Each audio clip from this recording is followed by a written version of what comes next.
Сайтты шұқылап отырғанда осылай бетіне уведомление шығады. Сол кезде міндетті түрде қызыл кнопканы басамыз. Қыздар, сол кезде осылай пазл шығады. Осы пазлды құрастырамыз.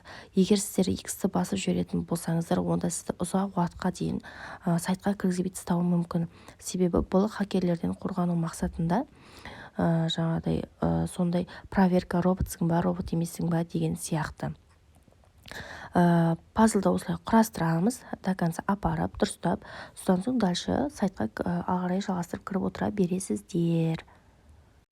Ал егер сіздер байқаусызда X-ті басып қойып сіздерден қайтады осы Wi-Fi-дің суреті шығып тұратын болса, онда сізді сайт блокқа салып тастады деген сөз.